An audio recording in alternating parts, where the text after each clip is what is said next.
Assalamu alaikum à tous les frères, j'espère que vous allez bien, on va parler de discipline et plus précisément de productivité. Je vais vous dire comment moi j'ai fait et quelles sont mes 4 recettes importantes qui me permettent aujourd'hui de pouvoir être productif, qui me permettent un peu de sortir de cette procrastination, de cette sous-performance. Quand je dis sous-performance, c'est aller moins vite que les autres. Le but quand tu fais un projet, c'est d'essayer d'avancer, d'essayer d'exceller, d'essayer de gagner du temps. Cette notion de temps elle est beaucoup mise de côté aujourd'hui, mais elle est primordiale. Faut pas parler en argent, faut parler en temps, parce que le temps c'est de l'argent. Par principe métaphorique, c'est un truc qui est dans notre langage du quotidien. T'es payé en heures, t'es payé en jours, t'es payé en semaines, t'es payé au mois. Tu fais ta déclaration en année. Enfin bref, on s'égare. Ça pour vous dire que la recette que je vais vous donner aujourd'hui, il y a un monde où elle va vraiment vous aider, genre. Et puis, c'est même pas vraiment, c'est Wallah, elle va vous aider, genre. Et je vais le dire à chaque vidéo que je vais faire parce que c'est primordial. C'est super important d'être conscient de l'importance de la discipline et de la productivité. Pour moi, ça va se découper en 4 parties. Tu dois être capable d'avoir un désir, un objectif, d'être motivé. Et ensuite, tu dois être capable de te visualiser, de te projeter. Le deuxième, c'est être capable de contrôler ta dopamine. Être capable de faire en sorte d'avoir beaucoup de micro-objectifs. Le troisième plan, c'est être capable d'avoir un contrôle de soi. Garder ton attention sur tes projets. Et ensuite, en dernier, c'est être capable d'avoir un entre-deux. Avoir, on va dire, un pied à terre. Je sais que je vais être optimiste, que je vais tout arracher. Mais par contre, je suis conscient des risques. Parce que si tu te protèges pas, il y a un jour où tu vas tomber et tu vas peut-être jamais te relever. Il y a peut-être un jour où, à force de tacler inconsciemment, tu vas tu vas te blesser. Je sais pas moi, tu vas te faire les tendons d'Achille ou je sais pas c'est quoi. Et tu vas peut-être jamais pouvoir rejouer. Et ça, c'est un truc qu'on va éviter. On va commencer par le premier. C'est important d'avoir un désir, d'avoir une raison, un pourquoi, une motivation. Tu sais pourquoi tu vas, tu sais pourquoi tu vas engendrer des choses, tu sais pourquoi tu vas galérer, tu sais pourquoi aussi tu vas faire en sorte d'avancer. Tu sais quoi qui va faire que tu vas prendre des risques. Et tu dois être capable de te projeter sur ce désir. Quand on dit se projeter, c'est être capable de t'imaginer là-bas. Tu fermes les yeux et tu penses à quand tu auras atteint ton objectif. Tu penses à ce que tu feras quand tu auras, ton objectif. Et ça, c'est super important de savoir comment ça marche. Se projeter, ça demande d'avoir assez d'informations pour savoir, en vrai, quand j'aurai ce que je désire, qu'est-ce qui va se passer. Qu'est-ce qu'il me faut aujourd'hui pour pouvoir profiter pleinement de ce que je désire. Ça sera où, dans quel pays, à quelle date, il fera quelle température, quel temps, je serai avec qui de ma famille. Il faut vraiment se visualiser, avoir beaucoup d'informations. Parce que tu dois vraiment savoir, les yeux fermés, limite en fait tu vois la même quantité d'informations que si tu avais les yeux ouverts. C'est ça, te projeter. Et quand on dit de te projeter sur ton désir, c'est vraiment en fait je sais où je vais, je sais où je vais atterrir. Quand je prends l'avion, je sais quelle est ma destination. Bah là c'est pareil. Et l'importance d'avoir une bonne motivation et un bon désir, c'est généralement d'aller chercher des désirs lointains. Des désirs, quand je dis des désirs lointains, c'est des désirs intemporels, c'est des désirs infinis. Des désirs que tu pourras presque jamais stimuler.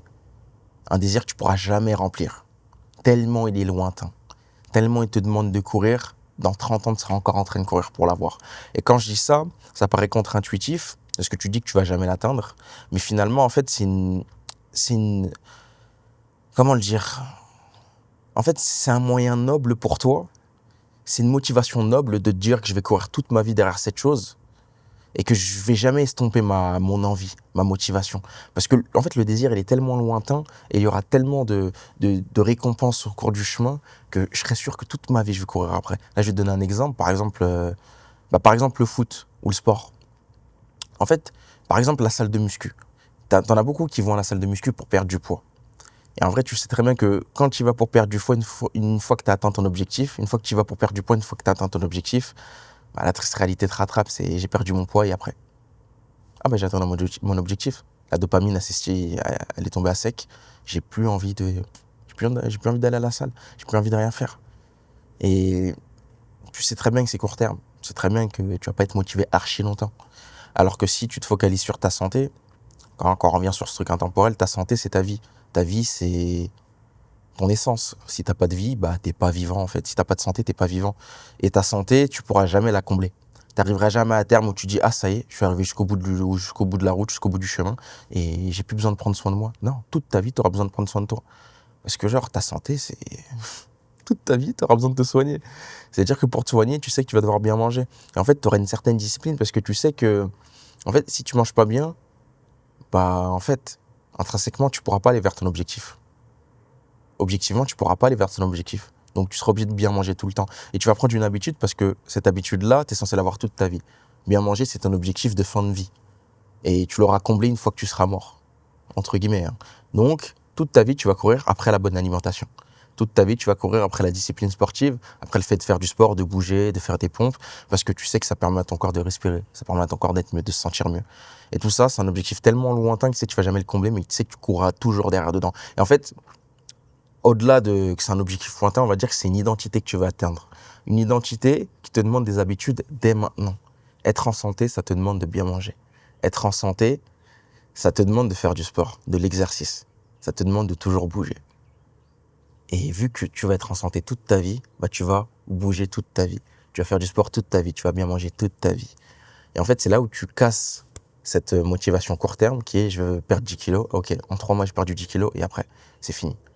Bah pour moi, perdre 10 kilos, c'est un micro-objectif. Genre, factuellement. C'est pas un objectif final.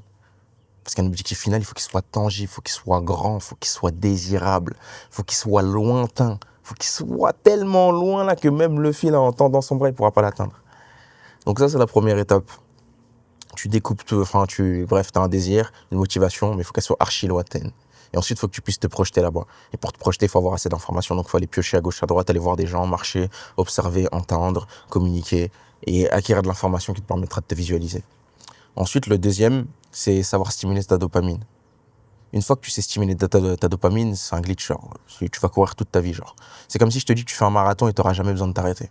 C'est fou. Si tu sais stimuler ta dopamine, tu sais avoir une essence infinie. Genre, tu as un réservoir total quand ils te mettent l'essence et que là, ils ont stocké leur essence. Bah, toi, dis-toi que cette essence-là stockée, elle se renouvelle constamment. Et ça, c'est ton énergie. Elle s'estompera jamais. Et comment tu peux faire? La façon de le faire, c'est d'avoir un grand objectif. Donc, tu prends ton objectif lointain, mais par contre, cette fois-ci, tu le découpes en plein d'objectifs. Ça, c'est l'objectif final. Et ça, c'est ce que tu vas découper en plein d'objectifs. Et tu vas faire en sorte que ta dopamine, elle se stimule à la récompense. Bah, de toute façon, c'est comment ça marche. La dopamine, c'est je cours vers un objectif et en fait, je suis stimulé, je suis excité à l'idée d'atteindre mon objectif. C'est-à-dire qu'une fois que tu l'as atteint, tu n'es plus excité. Mais pendant que tu ne l'as pas encore atteint et que tu vas bientôt l'atteindre, tu es surexcité. Et plus tu l'atteins, plus tu t'en approches, plus tu es excité. C'est comme ça que ça marche la dopamine. C'est-à-dire que pour pouvoir contrer cette chute de dopamine, une fois que tu as atteint ton objectif, tu vas faire un truc. Tu as ton objectif lointain sur lequel tu vas pouvoir courir toute ta vie. Ok. Je le découpe en différents objectifs. Là, j'ai mon micro-objectif. Imaginons, c'est être en bonne santé. Vas-y, on va garder ça. Je vais être en bonne santé. Donc, je vais devoir courir toute ma vie. Mais du coup, je vais commencer. Mon premier objectif, c'est d'aller à la salle et de m'inscrire. Boum, stimulation. Là, je sais que je vais aller à la salle, je vais être grave content. Boum, je m'inscris. Et une fois que je suis inscrit, la dopamine, ok, elle va commencer à diminuer petit à petit. Mais c'est un micro-objectif. Il est tangible, il est atteignable, il est facile. Je peux y aller rapidement. Donc là, je vais pouvoir commencer déjà à me lever et à commencer mes exercices, à commencer mon objectif, mon micro-objectif. Ensuite, le deuxième objectif, c'est de me dire que demain, je vais à la salle. Le lendemain, je vais à la salle, je fais ma séance. Et en fait, le fait de te dire je vais aller à la salle, je vais faire ma séance et de te concentrer vraiment que sur ça, tu penses que par ça, tu réfléchis que par ça, tu vois que ça.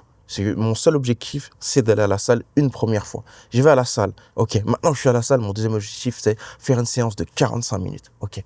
Maintenant que je suis à la salle, j'ai fait ma séance de 45 minutes. Mon autre objectif par lequel je vais faire que voir, que regarder, c'est je vais sortir et je vais aller faire des courses. Mais quand je vais aller faire des courses, je vais aller faire des courses pour bien manger. Et c'est là où tu le décortiques petit à petit. Je ne vais pas me forcer à bien manger d'un coup. Vas-y, petit à petit. Mon premier micro-objectif, je vais d'abord commencer à manger un peu moins de féculents et un peu plus de légumes. Ok, premier micro-objectif, c'est réalisé. Ok, je cours après le deuxième micro-objectif. Maintenant que j'ai mangé un tiers de légumes et deux tiers de féculents, je passe à deux tiers de légumes, un tiers de féculents. Et ainsi de suite. En fait, c'est que des micro-objectifs. Et quand on dit que c'est des micro-objectifs, c'est que tu ne dois avoir que par ça. En fait, tu penses à ton gros objectif lointain. Ok, super, je vais atteindre la lune, super, carré. Et une fois que je sais que je vais atteindre la lune, vas-y, je me stimule un peu en me disant, ah, carré, quand je vais être sur la lune, je vais faire A, je vais faire B, je vais construire un building, je vais inviter Donald Trump. Ouais, ok, super. Mais une fois que j'ai pensé à tout ça, j'arrête de penser à mon objectif final. Je pense juste à un micro-objectif. Je pense juste au moyen d'y aller. Je pense au chemin. Quelle route je vais prendre? Ok, je fais que je vais aller sur cette route. Ok. Bah là, mon objectif, c'est de faire 10 km. Ok, une fois que j'ai fait 10 km, je pense qu'à ça. Ok, une fois que j'ai fait 10 km, ok. Ok, maintenant que j'ai fait 10 km, je vais faire 30 km. Mais mon objectif, c'est pas d'atteindre l'arrivée. Hein. Non, c'est de faire 30 km. Je pense que à 30 km, 30 km, 30 km, 40 km, je pense que à ça. Je pense pas à autre chose. Parce que le problème, c'est si je pense à autre chose, je vais commencer à rentrer dans ce truc du perfectionniste, de ah, vas-y, c'est trop loin. Je vais commencer à moins être discipliné parce que je me rends compte que c'est loin, que c'est moins tangible, que ça prend du temps. Du coup, cette dopamine-là, elle est moins stimulée parce que, ok, la dopamine, c'est la stimulation quand tu vas arriver. Mais le problème, c'est que si tu sais que tu vas arriver dans 8 ans, crois-moi que mon gars, la montagne elle apparaît tellement grosse que tu vas jamais vouloir y aller. C'est-à-dire, le but, c'est vraiment genre, je vais arriver dans 8 ans, ok. Mais pour l'instant, je me focus qu'il est arrivé dans un jour, ensuite dans 3 jours, ensuite dans 3 semaines, ensuite dans un mois, et ainsi de suite. Et en fait, c'est comme ça que tu vas apprendre à te discipliner. Tu vas apprendre à gérer tes émotions, à contrôler ton cerveau, pour être en mesure de ne pas te focaliser sur le chemin trop long et trop dur, mais plus te focaliser sur tous les petits chemins rapides, comme des petites stations essence. Voilà. Chaque station essence est ton point de ravitaillement où tu te ravitailles en dopamine. Voilà, c'est pareil. Voilà. Chaque station essence, je pense qu'à chaque station essence, et je vois pas ce qu'il y a après la station. Je pense qu'à l'instant présent, je dois aller à cette station. Je pense pas après, je m'en fous du après. Ok, super. Maintenant, on se dit que voilà quoi. Deuxième point, dopamine, une fois que c'est découpé, micro-action, c'est simple, ok. Ouais, mais non. Maintenant, il faut se contrôler soi-même, il faut contrôler son cerveau et ses pensées pour faire en sorte de ne pas tomber dans je sais que je dois atteindre que des micro-objectifs, mais j'arrive pas. Je pense que au gros objectif. Je pense que à la finalité. Putain, je pense trop à faire 50 000 euros. Mais du coup, je suis perdu parce que je pense qu'à faire 50 000 euros. Mais j'arrive pas à penser à chaque petite action que je dois faire pour atteindre même 1000, 2000, 3000, 10 000 euros, 20 000 euros, etc. Du coup, je suis perdu. J'ai trop de pensées en tête. Du coup, je fais rien parce que j'ai peur de faire le mauvais choix. J'ai peur de... Enfin bref, vous avez compris. C'est-à-dire que quand tu commences à rentrer dans cet état d'esprit-là, en fait, tu déconnectes ton cerveau. Tu déconnectes ton cerveau, tu fermes les yeux, tu essaies de penser à rien. Tu essaies de te reposer, va fermer les yeux pendant 15 minutes, 20 minutes, 30 minutes. Franchement, déconnecte 2 secondes. Et ensuite, une fois que tu as déconnecté, tu dois être en mesure de comprendre que, en fait, ce contrôle de soi, cette attention que tu portes à tes micro-objectifs et pas à l'objectif final, c'est un travail cérébral. C'est une énergie cérébrale qui va être usée. Quand tu réfléchis à ne pas être distrait, mais en fait, c'est ton cerveau qui réfléchit à rester focus que sur une idée. C'est comme si tu prends un verre d'eau, genre. Et, ou même pas, c'est comme si, genre, vas-y, il y a 3 voitures qui passent, mais toi, ton objectif, c'est de rester focus que sur une voiture.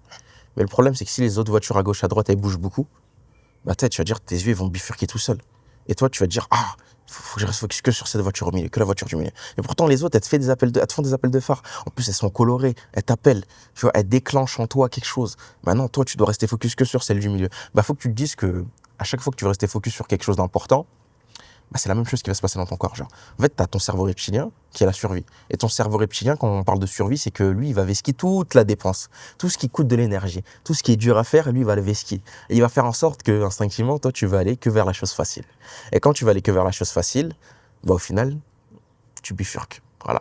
Tu devais regarder que la vidéo, que la voiture de base. Ben non, allez, je regarde la voiture de gauche, je regarde la voiture de droite. Et j'arrive pas à rester concentré. Parce que ton cerveau, en fait, instinctivement, il va aller que vers la facilité.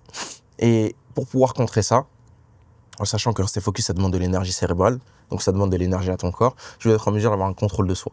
Et pour avoir un contrôle de soi, en fait, tu dois faire en sorte d'accélérer la cadence. Tu dois faire en sorte de te focus que sur un objectif en rendant cet objectif tellement difficile, tellement dur, sur le court terme, hein, bien sûr, hein, genre sur 5 secondes, sur 5 minutes, hein, tellement dur, la tâche tellement remplie de détails que, en fait, t'as pas le temps de penser à autre chose. C'est comme si je te dis que ton, ton, ton cerveau, c'est un récipient qui fait, voilà, un récipient de 100 millilitres. Bah, tu fais en sorte, toi, que ta tâche actuelle, que tu dois faire, elle prenne 90%. 90% de ce récipient. Et en fait, si elle prend que 90%, si elle prend 90%, il te restera que 10%. Ces 10%-là, il faut que tu te dises, en fait, ils sont tellement négligeables, ils sont tellement petits que l'énergie que tu dois allouer aux 90%, elle sera tellement conséquente que ton cerveau n'aura pas le temps de penser aux 10. Il n'aura pas le temps, genre. Quand tu as 10 trucs à faire dans la journée, genre, t'as pas le temps d'être distrait. Quand tu as 9 trucs à faire dans la journée, tu as 9 trucs à faire dans la journée, t'as pas le temps d'être distrait par une petite chose. Cette petite chose, tu vas l'oublier. C'est si demain je te prends beaucoup de billets et que je t'en mets vraiment genre full up, tellement de billets, bah il y a un monde où sur 50 billets, tu vas peut-être en négliger un.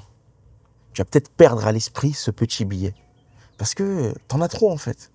Et de te concentrer sur tous ces billets, ça te demande déjà beaucoup d'énergie. Bah là c'est pareil. Tu fais en sorte que tous ces billets-là, ça soit ton focus d'aujourd'hui. Et je me focus sur toutes mes tâches. En fait, il y a tellement de détails dans ma tâche. Ok. En fait, regarde, je vais même aller plus loin. Je regarde la voiture. Mais en fait, je me concentre pas juste qu'à regarder la voiture. Il faut que j'enregistre ses rétroviseurs. Il faut que j'enregistre ses jantes. Il faut que j'enregistre son pare-choc. Il faut que j'enregistre ses vitres. Est-ce qu'elles sont teintées ou pas? Il faut que j'enregistre son pare-brise. Il faut que j'enregistre le conducteur. Et en fait, à force de dire qu'il y a tellement d'informations à prendre dans cette voiture, qu'en fait, ton cerveau va devoir se concentrer obligatoirement. Il va devoir se concentrer de fou parce que, à la fin, il faut que je retienne qu'il y a un rétro, qu'il est comme ci, comme ça, qu'il y a telle couleur, qu'il y a telle forme. Ok, là, devant, il y a le pare-choc, il est courbé de telle manière, etc. Le conducteur, il avait une barbe, il n'avait pas de barbe, il avait des lunettes ou pas. Et en fait, ça te demande tellement d'énergie de devoir te concentrer sur ça que ton cerveau, genre, il va se focaliser sur le fait de se retenir, de ne pas perdre le focus sur tout ce que tu as vu auparavant. Et en fait, tout ça, genre, ça te permet d'être grave concentré. Mais par contre, attention, ça consomme de l'énergie. De fou, genre. Ton cerveau, c'est de l'énergie cérébrale. Le contrôle de soi, c'est de l'énergie cérébrale. C'est-à-dire que tu perds, on va dire, c'est ton glucose qui te permet le sucre qui permet à ton cerveau de pouvoir marcher. Bah ça va user grave du glucose. Donc, tu as une première astuce, déjà, bouffe du sucre. Et ensuite, il faut comprendre qu'il y a des moments de la journée où toi, tu es plus productif que d'autres. Donc, tu as plus d'énergie que d'autres. Bah, tu dois être en mesure d'aller prendre ces tâches. Ton objectif, imaginons, c'est d'aller à la salle. Va à la salle le moment où tu as le plus d'énergie. Va à la salle le moment où tu as le plus d'énergie. Parce que le but, quand tu vas à la salle, c'est de rester discipliné. Et tu sais que quand tu vas rester discipliné, bah, tu vas devoir avoir un contrôle de soi, un contrôle de toi-même. Et du coup, ton contrôle de toi-même, il va il va impacter ton ego. Ah, je dois me contrôler. Ah, ok, faut que j'arrête de me dissiper. Ok, je me reconcentre. Ah, faut que j'arrête de me dissiper. Ah, faut que je me reconcentre. Ah, faut que j'arrête de me dissiper. Ah, faut que je me reconcentre. Voilà, c'est pareil. Tu dois te concentrer tellement fort qu'en fait, ton ego, il va en prendre un goût. Toutes les secondes, tu dois te rappeler à l'ordre. Toutes les secondes, tu dois te rappeler à l'ordre. Et en fait, ton ego, petit à petit, plus tu vas te rappeler à l'ordre, plus il va diminuer. Et ton ego, c'est un peu genre la prémisse de ton énergie. Genre. Ok, je me dissipe. Ok, bah je dois me contrôler en me le rappelant. Donc mon ego. Ah, ok, je suis un mec fort, faut que je me le rappelle, faut pas que je bifurque. Ok, et bah là, je baisse de l'énergie. Ok, et ainsi de suite, je baisse en énergie. Jusqu'à te rendre compte qu'au final, genre, frère, t'as plus d'énergie. T'es esquinté. Pas esquinté, non, t'es poncé. On t'a pressé comme un citron. T'as plus de force. Et en fait, quand t'auras plus de force, bah, t'auras plus d'énergie pour te concentrer. T'auras plus d'énergie pour rester focus sur ta discipline. Et c'est-à-dire qu'il va se passer quoi? Il va se passer que t'auras pas de productivité. Soit tu vas faire n'importe quoi, soit tu voudras plus bosser, soit tu vas arrêter tout simplement en réalité. Et il faut être conscient que du coup, c'est super important de te connaître. Il faut que tu apprennes à te connaître et que tu te dises, waouh, en fait, moi, je suis productif de fou le matin. Ensuite, j'ai un coup de mou. Ensuite, je suis grave productif l'après-midi. Ensuite, j'ai un coup de mou. Et puis le soir, ouais, non, je suis pas très productif.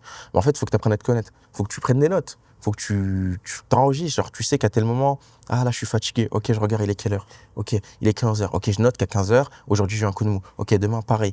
Demain, j'étais grave productif de 8h à 12h. Je le note. Parce que c'est important que je le sache. C'est important que j'ai un feedback, une information sur comment je procède en général. Comment moi, je marche dans ce monde-là. Ok, je vois qu'à 18h, je suis grave KO et tout. Ok, je le note. Et ensuite, une fois que j'ai noté ça sur 4 jours, 5 jours, une semaine, bah, en fait, je prends toutes ces informations et je fais en sorte d'être cohérent. Ok, je me rends compte, je trie. Ok, je fais une hiérarchisation, je prends toutes ces informations. Ok, je me rends compte que de 8h à 14h, je suis grave productif. De 15h à 16h, je suis grave mou. Et de 17h à 22h, je suis grave productif. Bah là, il faut juste être intelligent. Je vais travailler des choses importantes au moment, et des choses dures à faire au moment où je suis le plus productif, au moment où j'ai le plus d'énergie. Donc voilà. Et ça, on va dire que c'est juste le contrôle de soi et c'est une prémisse importante. Genre. Au-delà qu'on peut travailler sur le cerveau, les dire, se forcer de réussir parce que je dois me convaincre, que mon objectif il est tellement grand, que j'ai pas d'autre choix, je dois regarder que ça, je dois rester que discipliné. Ça, c'est une phase d'après. Mais là, on va juste parler de la phase principale, c'est, voilà, apprends à te contrôler, apprends à travailler au moment où tu es le plus productif, apprends à comprendre ton énergie, elle marche comment, quand est-ce que tu as plus de force, etc. ainsi de suite. Et ensuite, le dernier point, c'est être optimiste. Donc, quand je te dis être optimiste, c'est être capable de dire, je vais réussir. Peu importe ce qui va se passer, je vais réussir. Je vais tout arracher. Je vais rien lâcher. Je vais réussir. Parce que je suis le meilleur. Je sais que je vais atteindre la Lune. Je vais atteindre la Lune, je me répète tous les jours. À travers mon environnement, je vais voir que je n'ai qu'une solution, c'est de réussir. Je vais voir qu'autour de moi, il n'y a que des gens qui veulent réussir. Okay. Je vais entendre autour de moi que des belles paroles. Okay. Parce que je vais réussir. Il n'y a pas d'autre problème. Il n'y a pas d'autre solution. Il n'y a pas de problème. Parce que je suis une grande personne et que je suis fort. Je suis le meilleur. Il n'y a pas de problème. Ok. Mais maintenant, si je te métaphorise la chose, je vais rentrer dans un combat de boxe. Ok. Je suis convaincu que je vais lui casser la bouche. Je suis convaincu, je voulais mettre des crochets de fou, je me visualise. Je suis resté discipliné, j'ai fait tous mes entraînements au moment où j'étais où j'avais le plus d'énergie. J'ai eu un bon contrôle de soi, j'ai découpé tous mes micro-objectifs. Au début, je fais un peu de cardio, j'étais stimulé. Ensuite, j'ai fait de la corde et ainsi de suite. J'ai travaillé tout sur mes trucs. J'ai eu un beau contrôle de moi-même. Ok, super. Maintenant, la dernière étape, c'est vraiment comprendre que je vais lui péter la bouche. Et je vais lui mettre un crochet tellement puissant qu'il va tomber KO. Mais par contre, je suis conscient des retombées. Je suis conscient que si je reste pas vraiment focus, si je mets pas bien ma garde, qui va me péter lui, c'est lui qui va me casser la bouche. Je suis conscient que si je reste pas focus, je peux me prendre un crochet et tomber par terre. Je suis conscient que si je travaille mal sur mes appuis, je peux peut-être trébucher et boum, un coup et ça part, c'est fini. Je suis conscient que si je travaille pas assez sur ma respiration, je vais peut-être être vite épuisé et il va peut-être avoir beaucoup plus de cardio et me casser la bouche. Encore une fois, c'est toujours les mêmes choses, mais c'est qu'une question d'être conscient de ce qui peut t'arriver. Une question d'avoir un pied à terre, de savoir les risques. Mais une fois que je suis conscient des risques, je mets un process en place, des micro-objectifs en place pour contrer ces risques. Et une fois que j'ai fait les causes de contrer ces risques, je n'y pense plus. La seule chose à laquelle je pense, c'est que je vais atteindre la lune, je vais lui casser la bouche. Par contre, je suis conscient peut-être que je vais pas le mettre KO au premier round. Mais je sais que je vais le mettre KO au premier round.